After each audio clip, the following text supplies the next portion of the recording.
साथियों को आज के संविधान दिवस और पार्टी की 12वीं स्थापना दिवस की बहुत बहुत शुभकामनाएं और बधाई।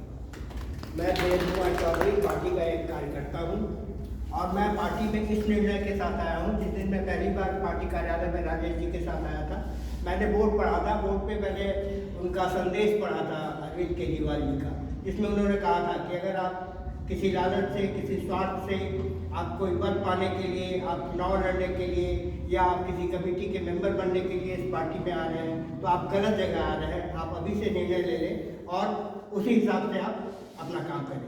तो चूंकि मैंने सामाजिक और राजनीतिक जीवन से एक लंबे राजनीतिक और सामाजिक जीवन के बाद संन्यास लेने के बाद, राजेश जी बहुत घनिष्ठ मित्र हैं, इनके कहने के बाद मैं पार्टी में आया था। तो मैं इस निर्णय के साथ पार्टी में आया हूँ कि मुझे सिर्फ और सिर्फ कार्यकर्ता रहना है, ना मुझे कोई दायित्व चाहिए, ना मुझे कोई चुनाव लड़ना है। मैं इसलिए आया हूँ पार्टी में क्योंकि मैंने देखा है दिल्ली में इनका गवर्नेंस मॉडल, हम लोगों ने देखा है हमारे सामने पंजाब में आपकी सरकार बनी और किस तरह से हम काम कर रहे हैं। तो क्या बिहार के लोगों का इतने बेकार है, इतने खराब है कि हम उनको वो चीज़ नहीं दे पाए जो हम बाकी जगहों में दे पाए? तो मेरा यहाँ आने का और इस पार्टी में जुड़ने का एकमात्र उद्देश्य है कि मैं अरविंद केजरीवाल जी का सिपाही हूँ, मैं पार्टी का सिपाही हूँ और मुझे जो काम हम दिल्ली में कर रहे हैं, जो काम हम पंजाब में कर रहे हैं, वाई नॉट इन बिहार? हम वही चीज और बिना किसी लालच के, बिना किसी स्वार्थ के, निश्चित भाव से, निश्चल भाव से हमें करना है। मंजिलें उनको मिलती हैं जिनके सपनों में जान होती है, मंजिलें उनको मिलती हैं जिनके सपनों में जान होती है। पंख होने से कुछ नहीं होता, हौसले से उड़ान होती है। हम सब के अंदर हौसला है, हम सब के अंदर ताकत है और हम सब अपने अपने स्तर पर सिर्फ चलना शुरू कर दें।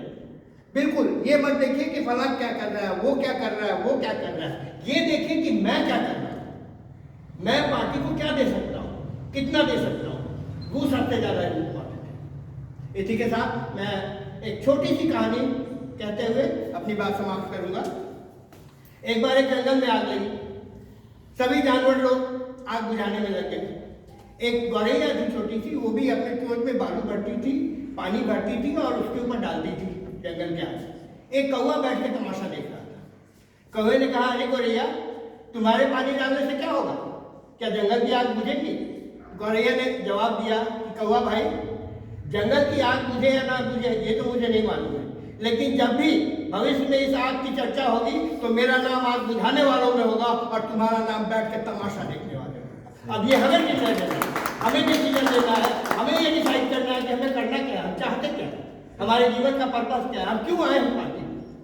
इसी के साथ आप सबों को पुनः जय हिंद। और हम सब मिलकर बिहार में एक क्रांति, ये कभी मत सोचिए कि कौन चलेगा कौन नहीं चलेगा, आप चलना तो शुरू कीजिए, लोग आपके साथ बढ़ते जाते हैं। मैं ईमानदारी की बात करता हूँ, मैं अपने चंपारण में जब भी अपनी गाड़ी लेके जिसमें बड़ा पार्टी का झंडा लगा, लोग मुझे रोक के बात करते हैं, रोक के 10 बजे 11 बजे रात में लोग पार्टी ज्वाइन करते हैं। आप चलना तो शुरू कीजिए और अपनी पहचान जरूर बनाइए। हमेशा स्कार्फ या टोपी या कुछ जिससे दिखे, आप चलते हैं तो आपकी गाड़ी में झंडा होना चाहिए कि दिखे, जो दिखता है वो दिखता है। ठीक है, इसी के साथ सभी साथियों को जय हिंद और चलिए मिलकर बिहार में परिवर्तन